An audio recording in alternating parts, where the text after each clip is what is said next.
Hi my loves, you are watching Ayushman Bhavo. আপোনালোকে বাৰু ঘৰতে weight lose কৰিম বুলি ভাবিছে নেকি? কাৰণ কৰোনাৰ কাৰণে আমি জিম যাব পৰা নাই আৰু যেটো আমাৰ ৰেগুলাৰ ওয়াৰ্কআউট ৰুটিন আছে হে আমি মেইনটেইন কৰিব পৰা নাই। কিন্তু ইয়াৰ অৰ্থ এয়া নহয় যে আপোনালোকে ঘৰত ওয়াৰ্কআউট কৰিব নোৱাৰিব। যদি আপোনালোকে weight lose কৰিম বুলি ভাবিছে তেতিয়া হলে এই কাৰ্ডিও এক্সাৰসাইজ যেটো আজি মই লৈ আহিছো হেতু প্ৰ্যাকটিস কৰক। এই যেটো এক্সাৰসাইজ মই লৈ আহিছো হেতু কৰিবলে কোনো ইকুইপমেন্টস নালাগে। মানে জিম যোৱাও দৰকাৰ নাই, আপোনালোকে ঘৰতে আৰামছে কৰিব পাৰিব। ৰেগুলাৰ প্ৰ্যাকটিস কৰিলে আপোনালোকে ক্যালোৰি বাৰ্ন কৰিব পাৰিব আৰু আল্টিমেটলি আপোনালোকৰ ফেট লুজ হ'ব, মানে আপোনালোকে weight lose কৰিব। আহক আগতে আমি এয়া জানি লওঁ যে কাৰ্ডিও এক্সাৰসাইজ মানে কি। কাৰ্ডিও এক্সাৰসাইজ নাইবা কাৰ্ডিওভাস্কুলাৰ এক্সাৰসাইজ সেইবোৰ এক্সাৰসাইজ নাইবা এক্টিভিটি যিবোৰ কৰিলে আমাৰ হাৰ্ট ৰেট ইনক্ৰিজ হয় আৰু লগতে আমাৰ যেটো ৰেসপিৰেশনৰ প্ৰসেস আছে মানে উশাহ নিশাহৰ প্ৰক্ৰিয়া হেতু ইনক্ৰিজ হ'ব আৰু ইয়াৰ লগতে আমাৰ বডিত যেটো অক্সিজেনৰ লেভেল আছে হেতু ৰেইজ হৈ যায় আৰু আমাৰ বডিত গুটেই বডিতে যেটো ব্লাড ফ্লো আছে হেতু ৰেইজ হৈ যায়। মানে যিবোৰ এক্টিভিটি আৰু এক্সাৰসাইজ কৰিলে আমাৰ বুকুত ধপধপনি বেছি হ'ব, উশাহ নিশাহৰ প্ৰক্ৰিয়াটো বেছি ইনক্ৰিজ হৈ যাব হেতু কয় কাৰ্ডিও এক্সাৰসাইজ। আৰু যেটো এক্সাৰসাইজ আজি লৈ আহিছো হেতুৰ নাম হ'ল বাৰ্পিজ। আগতে ইয়াৰ বেনিফিটছবোৰ জানি লওঁ আহক। বাৰ্পিজ কৰিলে যেটো কাৰ্ডিওভাস্কুলাৰ হেলথ আছে হেতু ইমপ্ৰুভ হ'ব। আপোনালোকে ঘৰতে ক্যালোৰি বাৰ্ন কৰিব পাৰিব কোনো ইকুইপমেন্টস নোহোৱাকে। আৰু থাৰ্ড টু হ'ল বাৰ্পিজ কৰিলে আমাৰ হোল বডি ওয়াৰ্কআউট হয়, মানে কমপ্লিট গুটেই বডিটোৰ কাৰণে এক্সাৰসাইজ হৈ যায় যদি আমি বাৰ্পিজ কৰো। শুজ পিন্ধি কৰিব এইটো এক্সাৰসাইজ। যদি আপোনালোকে ৰানিং কৰিব বিচৰা নাই, ওয়াক কৰিবলৈ টাইম নাই, বাহিৰত যোৱাৰ বৰষুণ দিছে, এনেকুৱা সময়ত আপোনালোকে বাৰ্পিজ কৰিব পাৰে। বাৰ্পিজ কৰিবলৈ আমি আমাৰ যেটো শোল্ডাৰ লেভেলৰ গ্যাপ আছে হেয়া ৰাখিব লাগিব ভৰিৰ মাজত। মই সাইডৰ পৰা দেখুৱাইছো চাব। এনেকৈ আমি থিয় হ'ম। এতিয়া মোৰ হাত দুখন তলত যাব মেটৰ ওপৰত। মোৰ বডিটো চাব আপোনালোকে, পশ্চাৰটো চাব। আমি হাত দুখন বেছি দূৰলৈ পঠিয়াব নালাগে, জাস্ট আমাৰ ভৰিৰ আঙুলি কেইটাৰ ওচৰত ৰাখিম আমি আৰু স্কোৱাট পজিশনত বহিব লাগিব এনেকৈ। দেখিছে এয়া স্কোৱাট পজিশনত বহিছো, হাত দুখন এনেকৈ। দেন এতিয়া এটা জাম্প কৰি বেক সাইডলৈ যাম। যেতিয়া আমি জাম্পটো কৰিম তেতিয়া মন দিব মোৰ ৰিষ্ট এণ্ড শোল্ডাৰ হেতু এটা লাইনত আছে আৰু মোৰ বেক কাৰ্ভ হোৱা নাই, ষ্ট্ৰেইট একদম। আৰু মোৰ কোৰ এৰিয়া এংগেজ আছে, পুৰা টাইট কৰি ৰাখিছো কোৰ এৰিয়া। এতিয়া এগেইন জাম্প কৰি ওচৰলৈ আহিম আগৰ পজিশনলৈ আৰু ভৰিৰ মাজত এটা গ্যাপ থাকিব। বেক চাওক, এতিয়া মই যেটো গ্যাপ ৰাখিছো হেয়া আগৰ নিচিনা গ্যাপ। মই গুটেই ভৰিখন মাটিত পেলাই দিয়া নাই, আঙুলিৰ ওপৰত মোৰ গুটেই বডিৰ ভৰটো আছে।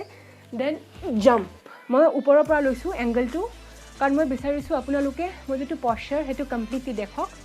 মই আৰু বেলেগ এংগলৰ পৰা কৰি দেখুৱাম আপোনালোকক। এইটো one of the best cardiovascular exercises হয়, কাৰণ ইয়াত আপোনালোকৰ হাৰ্ট ৰেটটো ইমান ইনক্ৰিজ হ'ব।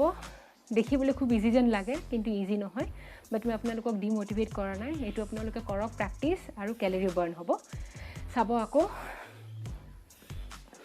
ভৰি দুখনৰ মাজত গ্যাপ দিছো জাস্ট এইখিনিমান, শোল্ডাৰ এপাৰ্ট।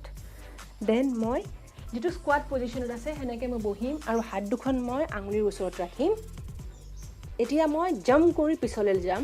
যেতিয়া জাম্প কৰিম তেতিয়া মোৰ বেক ষ্ট্ৰেইট থাকিব, নাইস এণ্ড ষ্ট্ৰেইট। আৰু মোৰ যেটো কোৰ এৰিয়া আছে পেটৰ এৰিয়া হেতু একদম পুৰা টাইট থাকিব। আৰু হাতৰ যেটো জইন্ট আৰু মোৰ শোল্ডাৰৰ যেটো জইন্ট হেতু মানে এটা সেম লাইনত থাকিব, ষ্ট্ৰেইট। চাব মই জাম্প কৰিছো পুশ আপ পজিশন। যেতিয়া মই জাম্প কৰিছো তেতিয়া মোৰ বেক ষ্ট্ৰেইট আছে একদম। দেন এতিয়া মই অকমান সময় এনেকৈ হোল্ড কৰাৰ পিছত আকৌ উভতি আহিছো আগৰ পজিশনত। চাওক যেটো মোৰ আগৰ পজিশন আছিলে তালে, কিন্তু এতিয়া মই গৰহা দুটা মাটিত লগোৱা নাই, আঙুলিৰ ওপৰত গুটেই বডিৰ প্ৰেছাৰ। দেন মই একদম ওপৰলৈ জাম্প এটা মাৰিম। আৰু আপোনালোকে নিজৰ ৰিদমটো চুজ কৰি ল'ব, মানে কেনেকৈ ষ্টাৰ্ট কৰিব কেনেকৈ এণ্ড কৰিব। First down, then push up, then again আগৰ পজিশ্যন, দেন ষ্ট্ৰেইট হৈ জাম্প। এক্সাৰচাইজ কৰাৰ সময়ত ইম্পৰ্টেণ্ট কথা হ'ল আপোনালোকে পশ্চাৰকেইটা একদম কাৰেক্ট ৰাখিব, কাৰণ যেনেকৈ শুদ্ধ ধৰণে ৰাইট ৱেইট যদি আমি এটা ৱৰ্কআউট কৰোঁ সেইটোৰ পৰা আমি যিমান লাভ পাওঁ, ঠিক তেনেদৰে যদি আমি ভুলকৈ কৰোঁ সিমানেই বেছি লোকচান হ'ব আমাৰ বডিৰ। চ' আপোনালোকে ৱৰ্কআউট কৰোঁতে এইটো ধ্যান দিব যাতে আপোনালোকৰ পশ্চাৰ কাৰেক্ট হওক। মানে লাগিলে আপোনালোকে 2 টাইমছ কৰক, 3 টাইমছ কৰক, বাট যিটো কোৱালিটি তাৰ সেইটো ইম্প্ৰুভ কৰিব। এতিয়া মই আপোনালোকক ৰিদমত দেখুৱাম, ৰিদমত আমি কেনেকৈ কৰিম।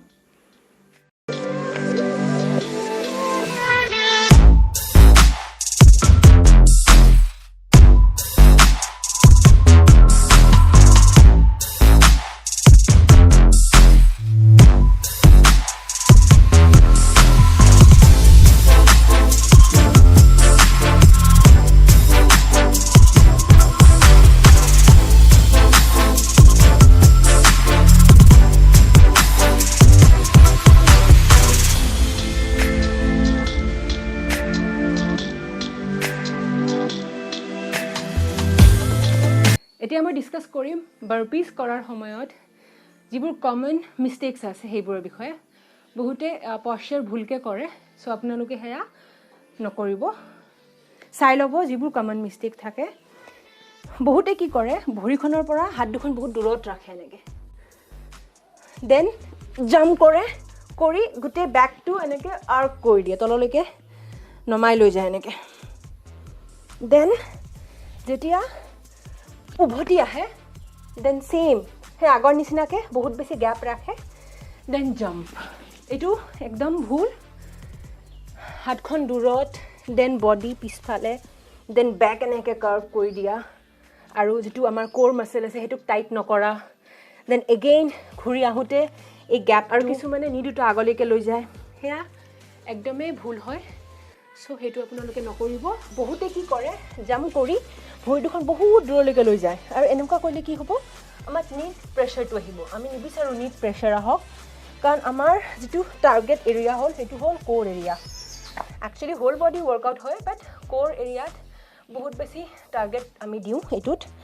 চ' আমাৰ যিটো চবতকৈ ইম্পৰ্টেণ্ট মানে ধ্যান দিবলগীয়া কথা সেয়া হ'ল যাতে আমাৰ গোটেইকেইটা পশ্চাৰ কাৰেক্ট হয়। এতিয়া মই বেলেগ এটা এংগেলৰ পৰা কৰি দেখুৱাম যাতে আপোনালোকৰ ডাউটবোৰ ক্লিয়াৰ হৈ যায়। তাৰ কাৰণে আপোনালোকে ভৰি দুখনত ইমানমান গেপ ৰাখিব, শ্বল্ডাৰ এপাৰ্ট ডিষ্টেঞ্চ, আৰু হাত দুখন আমি জাষ্ট আঙুলিকেইটাৰ আগত ৰাখিব লাগিব এনেকৈ, আৰু বেক আমাৰ স্কোৱাট পজিশ্যনত থাকিব, যেনেকৈ স্কোৱাট কৰিলে আমি এনেকৈ পিছলৈ পুছ কৰোঁ বডিটো। এতিয়া আমি গোটেই ভৰটো হাতৰ ওপৰত ৰাখিম, মানে ৰিষ্ট আৰু শ্বল্ডাৰ এটা লাইনত, দেন আমি পিছলৈ জাম্প কৰিম। আৰু এই জাম্প কৰোঁতে আপোনালোকে এনেকৈ কাৰ্ভ নকৰিব, বেক এটা ষ্ট্ৰেইট লাইনত থাকিব, দেন এগেইন উভতি আহক। উভতি আহোঁতে দেখিছে মোৰ গৰুহা মেটৰ ওপৰত নাই, মোৰ আঙুলিকেইটাৰ ওপৰত মই গোটেই বডিৰ ভৰটো দিছোঁ। দেন এতিয়া মই ষ্ট্ৰেইট হৈ এটা জাম্প কৰিম, ভৰি দুখনৰ গেপ থাকিব জাষ্ট শ্বল্ডাৰ লেভেলত, দেন হাত দুখন এনেকৈ মেটৰ ওপৰত ৰাখিম। চাওক বেক মোৰ স্কোৱাট পজিশ্যনত গৈছে, পিছলৈ পঠিয়াইছোঁ মোৰ বডিটো, দেন মই জাম্প কৰি পিছলৈ যাম। এই জাম্প কৰোঁতে মোৰ যিটো বেক আছে সেইটো নাইচ এণ্ড ষ্ট্ৰেইট থাকিব, একদম ষ্ট্ৰেইট, আৰু কোৰ এৰিয়া একদম টাইটলি এনেকৈ এংগেজড আছে, আৰু হাতখন ষ্ট্ৰেইট লাইন, মানে হাত আৰু শ্বল্ডাৰ ষ্ট্ৰেইট লাইন। আগৰ পজিশ্যনলৈ উভতি আহিম, তাৰ কাৰণে মই ছেইম ভৰি দুখন হাতৰ ওচৰলৈ লৈ আহিব লাগিব এনেকৈ, চাওক, আৰু গৰুহা মাটিত নাই, আঙুলিকেইটা মাটিত। দেন মই সেই এটা ৰিদমত জাম্প কৰিম। এতিয়া মই ৰিদমত দেখুৱাম, চাই ল'ব।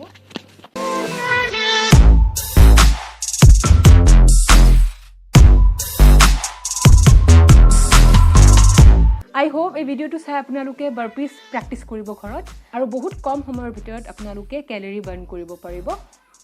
যদি ভিডিঅ'টো ভাল লাগিছে এটা থাম্বছ আপ দিব, আৰু এনেকুৱা জোৰদাৰ ভিডিঅ' চাবলৈ মোৰ চেনেলটো ছাবস্ক্ৰাইব কৰিব নাপাহৰিব। এনেকুৱা এটা নতুন ভিডিঅ'ৰ সৈতে আপোনালোকক পুনৰ লগ পাম। আপোনালোকলৈ সুস্বাস্থ্য, শান্তি আৰু সমৃদ্ধি। Stay happy and stay healthy. Love you all.